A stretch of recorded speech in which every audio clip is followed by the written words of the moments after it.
Segunda de Samuel, capítulo 21, desde el verso 1, dice de la siguiente manera: hubo hambre en los días de David por 3 años consecutivos.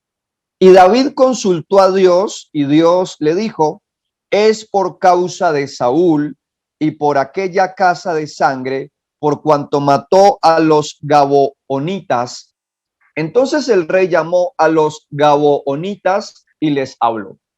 Los gabaonitas no eran los hijos de Israel, sino el resto de los amorreos, a los cuales los hijos de Israel habían hecho un juramento, pero Saúl había procurado matarlos en su celo por los hijos de Israel y de Judá. Dijo pues David a los gabaonitas: ¿qué haré por vosotros? ¿O qué podrá satisfacer sus corazones para que ustedes puedan traer bendición a la heredad de Dios? Y los gabaonitas le respondieron: no tenemos nosotros querella sobre plata ni sobre oro con Saúl y con su casa. O sea, no nos interesan las cosas materiales, ni queremos que ni queremos que muera hombre de Israel, o sea, del pueblo de Dios.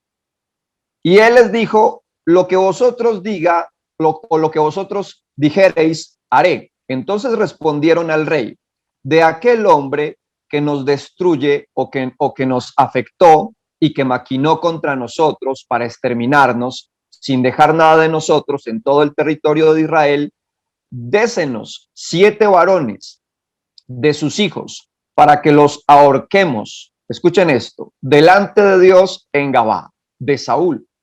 Él escogió el escogido de Dios. Y el rey dijo: yo los daré. Aquí quiero que presten mucha atención porque es de las historias más fuertes de la Biblia. Incluso las personas que son ateas muchas veces suelen tomar estos capítulos para traer discusión o para traer pensamientos en contra de Dios y de la forma en la que muchas veces Dios trae juicio sobre los hombres y sobre la tierra. Y aquí quiero aclarar varias cosas porque es un momento en el que el rey David se está enfrentando a una inmensa circunstancia donde hay hambre, donde hay escasez, donde las condiciones estaban en un nivel muy precario, muy terrible. Y para David era una gran preocupación como rey, como digamos presidente de todo un país, que la economía, que el sustento, que la comida estaba en las condiciones más devastadoras, y la preocupación estaba en el corazón del rey David de cómo resolver los problemas de un país, cómo resolver esta circunstancia. Y entonces David empieza a intimar con Dios para encontrar respuestas, porque cuando estamos enfrentándonos a momentos duros, a crisis, siempre empezamos a preguntarnos: ¿por qué esta crisis? ¿Por qué me está pasando esto? ¿Y por qué está viniendo sobre mi casa o sobre mi país todas estas circunstancias tan devastadoras? ¿Qué fue lo que hicimos? ¿Qué fue lo que hice? ¿Por qué Dios nos está castigando de esta manera? ¿Cuál es la causa? ¿Cuál es la razón? Es una pregunta que nos hacemos. Algunos no se hacen esa pregunta porque algunos piensan que Dios es demasiado injusto y que lo que nos está pasando no debería, porque hemos sido demasiado buenos. Es un pensamiento que muchas veces la mayoría de las personas tienen en su mente, pero pocas veces las personas se vuelven conscientes de que no hemos obrado bien, de que no hemos venido comportándonos como esos hijos de los que Dios se pueda sentir afortunado. Y la gran verdad es que el rey David empieza a intimar con Dios, a buscar a Dios en oración, porque eso es lo que deberíamos de hacer cuando las cosas no funcionan, cuando las cosas van de mal en peor. Deberíamos de detenernos y decir: Dios, ¿qué es lo que no estamos haciendo bien? Y claro, siempre que tenemos intimidad con Dios van a venir respuestas.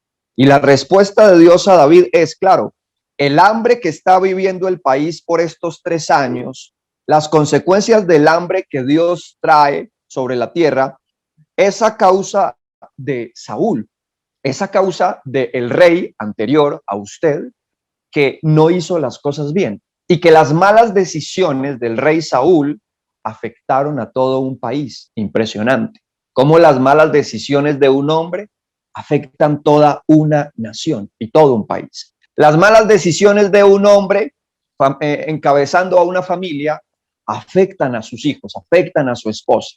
Las malas decisiones de un líder afectan su comunidad. Es tan impresionante cuando nosotros miramos que las malas decisiones de una persona generan muchos estragos. Ahora, ya Saúl estaba muerto, ¿verdad? Alguien diría, pero ¿por qué llegaron las consecuencias si Saúl ya se murió? Se supone que cuando alguien muere, debería de morir juntamente con él el pecado, la maldición y las consecuencias.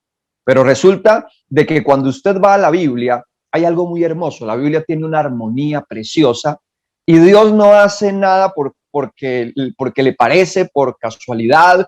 Dios siempre que trae juicio, Dios siempre que pone a un país en disciplina, Dios siempre que hace algo, lo hace porque tiene todas las razones y todas las justificaciones para demostrarnos que Él está en lo correcto y que nosotros hemos fallado inmensamente.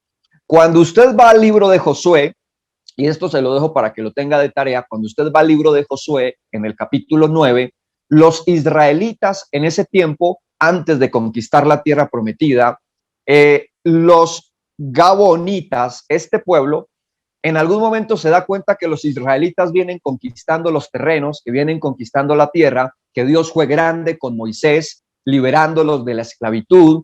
Entonces este pueblo empieza a llenarse de temor. Este pueblo empieza a llenarse de un temor tan grande que dice en Josué capítulo 9 que ellos engañan, de cierta manera, engañan a los israelitas y les hacen creer que son pueblo lejano y que vienen en búsqueda de generar una alianza para ellos no ser perjudicados en el caminar cuando se los encontraran. Y entonces los gabonitas hacen un pacto, hacen una alianza con los israelitas para que no sean asesinados y para que no sean destruidos en el camino, y les llevan ciertos detalles, generan una alianza, hacen un juramento. Josué en aquel tiempo hacen un juramento con Dios de no hacerle daño a este pueblo. Y luego más adelante los israelitas descubren que este pueblo no estaba lejos, sino que era de esos pueblos que estaban asentados en la tierra que Dios les iba a entregar. El detalle es que ya hicieron el juramento, ya abrieron su boca para prometer delante de Dios que no los iban a destruir. Pero cuando el pueblo de Israel descubre que este pueblo logró el propósito de establecer un juramento con ellos, pues el pueblo de Israel llevó a este pueblo a que se convirtiera en servidores y en esclavos de los israelitas, pero no los asesinaron. Al pasar el tiempo, entonces ese compromiso, esos votos que hicieron o esa alianza que hicieron, la hicieron delante de Dios y quedó vigente, quedó tan profunda en el corazón de Dios, porque a veces abrimos nuestra boca para prometer cosas, para hacer juramentos, pero pensamos que Dios le entró por este lado y le salió por el otro, pero es tan profundo el tema de las alianzas que hacemos y de las cosas que prometemos delante de Dios que pasó muchísimo tiempo. Luego Saúl viene como rey y Saúl toma unas malas decisiones. Mire que cuando estamos aquí, dice en este verso, es por causa de Saúl y por aquella casa de sangre, porque Saúl tomó malas decisiones y rompe esa alianza con este pueblo con el cual habían puesto a Dios como testigo de que no iban a destruir a este pueblo. Y Saúl daña esa alianza. Muere Saúl, pasa el tiempo y llegan las consecuencias. ¿De qué? Llegan las consecuencias de no cumplir una alianza sobre la cual los israelitas habían establecido con este pueblo extranjero. Y aquí quiero resaltar algo. Para Dios es tan importante la palabra, para Dios es tan sagrado cuando decimos sí o cuando decimos no, o cuando nos comprometemos con algo. Para Dios es tan sagrada la palabra, y cada vez que nosotros incumplimos a la palabra de Dios o cada vez que nosotros rompemos esos momentos en los que hemos hecho alianza y compromisos delante de Dios, viene castigo, viene disciplina. Y Dios nos va a disciplinar y nos va a castigar cuantas veces sea necesario por no ser responsables cuando abrimos nuestra boca. cuando somos ligeros a la hora de decir un montón de cosas que luego no vamos a cumplir. Y Dios es especialista en traer disciplina. ¿Cómo trae disciplina? Dependiendo lo que realmente nosotros necesitamos experimentar como disciplina, que nos quebranta. Algunos los quebranta la salud, a otros los quebranta la economía, el dinero, a otros los quebranta la vida emocional. Todos tenemos una forma y una manera de ser quebrantados. Los israelitas en este tiempo fueron quebrantados con la comida y llegó el hambre, ¿verdad? Y no hay nada más duro que aguantar hambre, que tener ganas de comer y no encontrar qué comer. Esas son una de las cosas más fuertes. Y Dios trajo esa experiencia como parte de un castigo. Esta semana, normalmente las personas siempre me dicen, Holman, estamos en tiempos de pandemia, estamos en tiempos en los que Dios está afligiendo y afectando al ser humano con el tema de la enfermedad. Y yo siempre digo, ¿y usted se ha detenido a pensar qué hemos hecho? Y le puedo asegurar que no nos hemos portado bien. Y Dios tiene que traer disciplina y castigo. Ahora, ¿qué es lo más delicado? Lo delicado y lo profundo es lo que yo quiero que usted preste atención. Porque dañar es fácil, ¿verdad? Saúl hizo un daño. Saúl tomó malas decisiones e hizo un daño. Y Dios estaba enojado, muy molesto, y por eso trajo hambre, porque se incumplió a lo que él, como testigo, quería que se llevara a cabo con un pueblo al que habían prometido no destruir. Dios se molestó. ¿Cómo reparar? ¿Cómo reparar la molestia de Dios? ¿Cómo reparar ese enojo de Dios para que se terminaran esos 3 años de hambre y llegara de nuevo la provisión y el sustento? Y mire lo delicado y lo profundo que es esta parte, y yo quiero que usted me preste mucha atención, porque dañar es muy fácil. Repare, repare, esa es la parte más profunda, y que muchas veces el reparar el daño que hemos hecho puede costarle a muchas personas la vida. Y eso es lo que muchas veces las personas no se detienen a pensar con profundidad. El enojo de Dios se calmó cuando se hizo juicio, pero el juicio tuvo como manifestación la muerte de unos personajes que tuvieron que morir para que se calmara el enojo de Dios. Y esto es demasiado fuerte y quiero que me preste mucha atención. Porque entonces David viene y les dice, venga, ¿qué hacemos? ¿Cómo vamos a enmendar? ¿Cómo vamos a restaurar esta circunstancia? Y yo siempre digo, qué rico, cuando hay un hombre que se pone en medio de la circunstancia más difícil y puede decir, ¿qué podemos hacer? ¿Cómo vamos a resolver y cómo vamos a enmendar el daño que hemos hecho? Qué rico cuando un esposo, después de haber tomado malas decisiones, puede aparecerse, dar la cara y decir, ¿cómo puedo enmendar? ¿Cómo puedo restaurar? ¿Y qué es lo que yo tengo que hacer para que las cosas realmente cambien? Qué interesante cuando alguien da la cara y asume sus responsabilidades.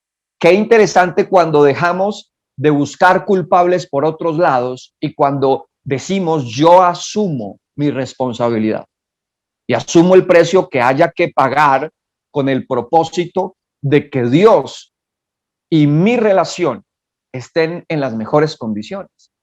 Pero hay una gran verdad. Las personas siempre buscan justificar sus malas decisiones y las personas no quieren asumir las experiencias fuertes que muchas veces Dios trae con disciplina para llamar nuestra atención. Y miren, y antes de avanzar un poco, miren, 3 años de hambre por tomar malas decisiones un líder como Saúl.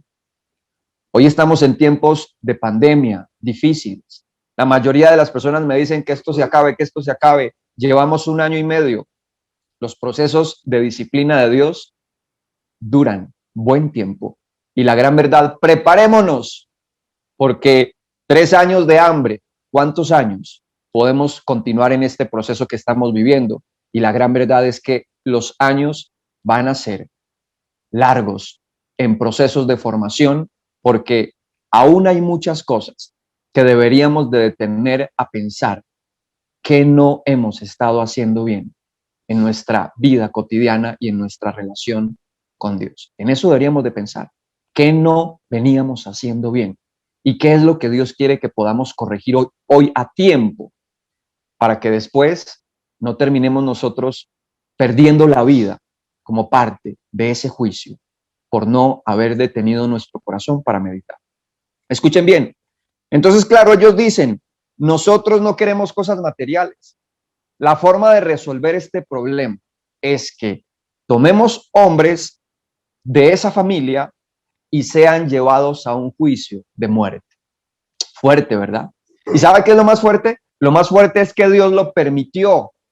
Lo más fuerte es que estas muertes que llevaron a cabo estos hombres, Dios, después de la muerte de estos hombres, bajó el enojo y trajo tiempos diferentes. Y usted me dirá, ¿en serio ese es el Dios de la Biblia? Y yo le responderé, sí, ese es el Dios soberano que trae juicio, que trae justicia, que no puede ser burlado, que tarde que temprano sabe poner a los seres humanos en su lugar, que sigue siendo Dios y que muchas veces permite que la muerte llegue como parte de esa disciplina, de ese juicio, para que aquellos que quedemos vivos entendamos que hay un Dios, que debemos tenerle respeto, que debemos tenerle temor y que es temible y que no está jugando, que está en una condición de llamarnos profundamente la atención. O somos o no somos, o estamos realmente comprometidos con una vida que a Él le agrada, o vamos a seguir experimentando disciplina, castigo. Y vuelvo y repito, muchos van a terminar muriendo en tiempos de juicio como parte de las consecuencias de las malas decisiones de las generaciones pasadas, de nuestros padres, de nuestros antepasados, que vienen tomando malas decisiones y que nosotros en el tiempo presente lo mejor que podemos hacer es humillarnos delante de Dios y reconocer que necesitamos volvernos profundamente a sus palabras, a sus principios y a tener profundamente en cuenta los juramentos y todo aquello que hemos dicho a la hora de abrir nuestra boca. A veces queremos que las cosas se resuelvan muy rápido, pero con Dios las cosas no siempre se resuelven tan rápido. Se resuelven lento para que aprendamos y para que antes de que usted peque, piénselo muchas veces, porque son muchos los tiempos a la hora de uno experimentar restauración y de reparar los daños que son causados por causa de las malas decisiones. Es impresionante cómo estos hombres mueren. Es impresionante cómo incluso una mujer, que aquí me parece importante, una mujer que hacía parte de la doliente de estos hombres que murieron, esta mujer que asume el papel de ser doliente, dice, Rispa, hija de Aja, tomó una tela de silicio y la tendió para sí sobre el peñasco y entró en una condición de duelo, ¿verdad? Escuchen bien. Para esta mujer que le corresponde ver sus familiares morir en una condición de juicio, es una mujer que entró en un tiempo de doblegar su corazón, de humillarse delante de Dios y de reconocer profundamente que así como aconteció la muerte de sus familiares, también es un llamado de atención para que usted y yo pensemos en cualquier momento, el juicio podría empezar por nuestra propia casa, ¿verdad? Y mañana podría morir mi padre, mañana podría morir mi hermana, mañana podría morir mi hermano o mis hijos por causa del pecado y el juicio. ¿Y cuál sería mi actitud a la hora de yo ser parte de esa familia que entra en juicio? Y mi actitud debería ser una actitud de humillación, de doblegarme y de reconocer que la mano de Dios se está moviendo poderosamente para traer juicio. Y si mi casa, incluso yo constantemente lo digo, y a mis padres se los digo, si en medio de esta pandemia pierdo a mi mamá, o pierdo a mi papá, o pierdo a mis hermanos, qué rico tener la madurez de doblar nuestro corazón y decir, Dios, si así tenía que pasar, para que sencillamente se cumplieran tus propósitos y tus juicios. Bendito sea el Dios que da la vida y que la quita cuando Él quiera. Porque a veces pensamos que Dios no tiene el derecho de tomar nuestra vida, o que no tiene el derecho de entrar a mi casa y empezar por mi casa, trayendo juicio y trayendo tiempos de quebranto, de arrepentimiento. Y es necesario, yo quiero que usted empiece a entender algo, es necesario que usted comprenda que el Dios de la Biblia, el Dios del Antiguo Testamento es el mismo del Nuevo, y que Dios es el mismo de ayer, de hoy y de siempre, y no ha cambiado. Aquí los que realmente han cambiado hemos sido nosotros.